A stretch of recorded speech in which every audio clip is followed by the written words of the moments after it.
Hai teman-teman yang berbahagia, berjumpa kembali dengan saya Dr. Andri, spesialis kedokteran jiwa dari Rumah Sakit Omni Alam Sutra Tangerang.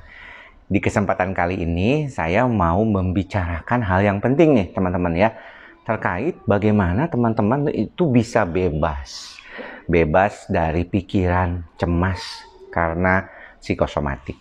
Nah, ini yang paling penting nih ya.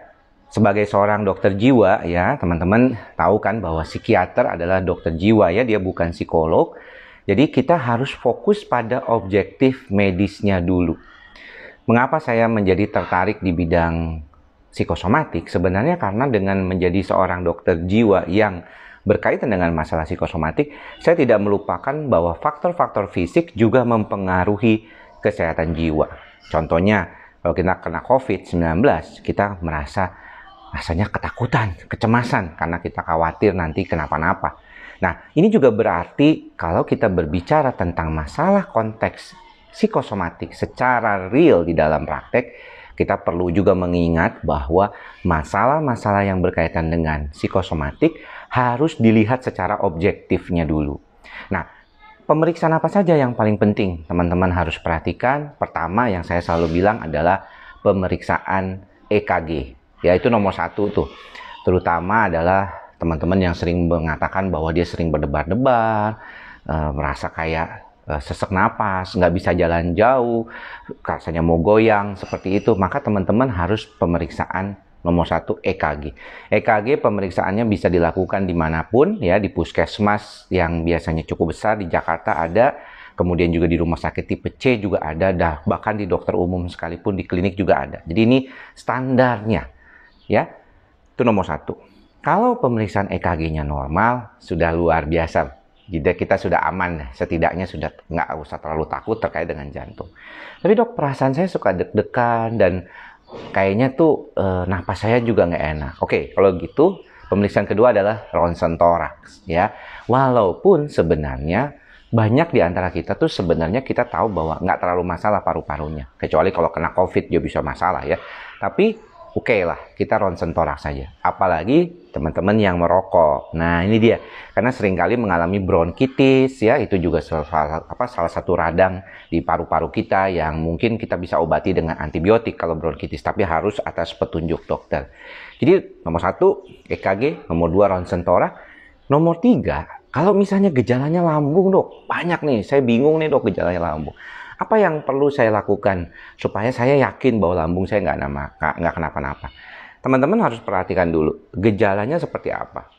Yang perlu di endoskopi segera atau ditelusuri segera adalah kalau ada buang air besar yang berdarah, ya, berdarah hitam. Karena kalau berdarah hitam artinya dia dari bagian atas lambung, kan kena asam, jadi lambungnya itu mengeluarkan fesesnya nanti atau kotorannya warnanya hitam.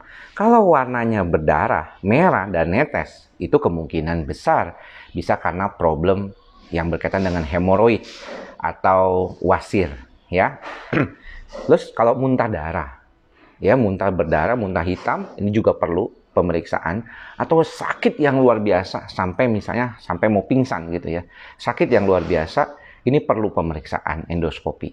Tapi kalau misalnya kembung, perasaannya kadang-kadang nggak enak lambungnya, tapi nanti juga dia kembali baik, mungkin tidak perlu sampai endoskopi. Dan saya kira begitu juga kita melihat di dalam praktek, teman-teman dokter penyakit dalam itu tidak terlalu fokus ya ke hal-hal seperti itu. Jadi dia melihat bahwa kalau misalnya teman-teman ini gejalanya kelihatannya lebih ke dispepsia, itu nggak kepikiran untuk diendoskopi segera.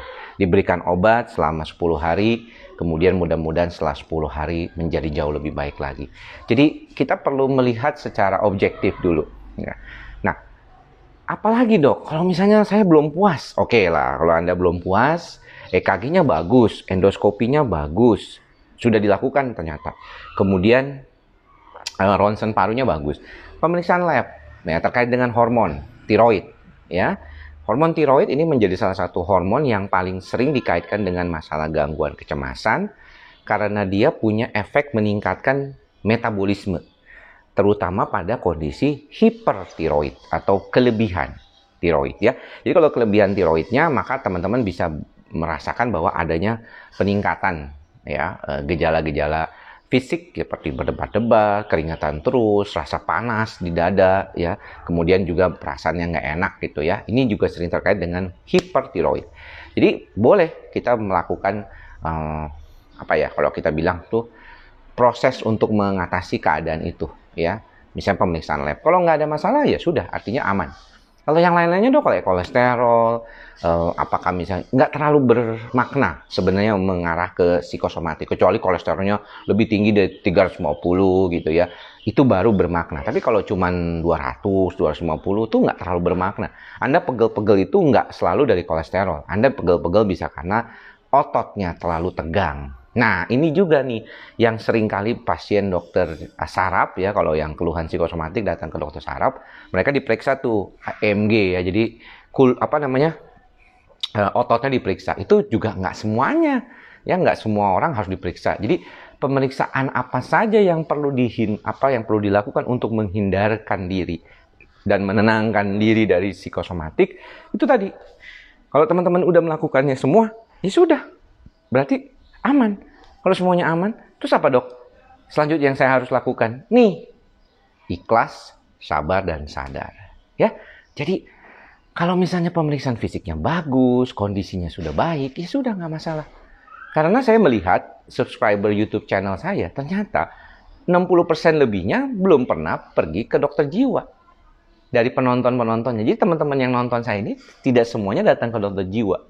Tapi masih banyak pikiran-pikiran yang berkaitan dengan fisik. Ya udah, periksa aja medisnya. Kalau medisnya sudah beres, nggak ada problem, harus apa dok? Nih, ikhlas, sabar, dan sadar. Karena kondisi ikhlas, sabar, dan sadar inilah yang nantinya bisa membantu teman-teman melewati hari demi hari. Ikhlas dalam menerima segala sesuatu yang terjadi pada diri kita. Kita menerima rasa syukur yang luar biasa yang kita harus selalu tingkatkan di saat kita baru bangun tidur. Saya membuat video ini menjelang saya mau praktek. Ketika saya mau praktek pun, saya masih mengingat teman-teman, karena saya merasa bersyukur teman-teman masih menjadi subscriber saya, dan masih mau menonton video-video saya sekarang. Dan itu adalah rasa syukur saya gitu, untuk memberikan kepada teman-teman. Apapun hal-hal sekecil yang mungkin kadang-kadang kalau kita pikir, mas sampai harus begitu dok. Ya, kita bersyukurlah senantiasa. Karena nanti itu akan berkaitan dengan keikhlasan itu sendiri. Jadi kalau kita pun kena sakit, kita kena situasi yang buruk, kita mesti menyadarinya dulu. Kenapa? Apa hubungannya dok? Karena amigdala. Kalau amigdala kita berlebihan aktivitasnya, karena kita sebenarnya tidak ikhlas, tidak sabar, dan tidak sadar menjalani hidup ini. Ya, teman-teman ya. Demikian apa yang bisa saya sampaikan pada kesempatan kali ini. Mudah-mudahan bermanfaat nih buat teman-teman. Ya, saya sengaja bikinnya ini di tempat kotak mainan anak-anak saya. Thank you semuanya. Sampai bertemu di lain kesempatan. Salam sehat jiwa. Bye-bye.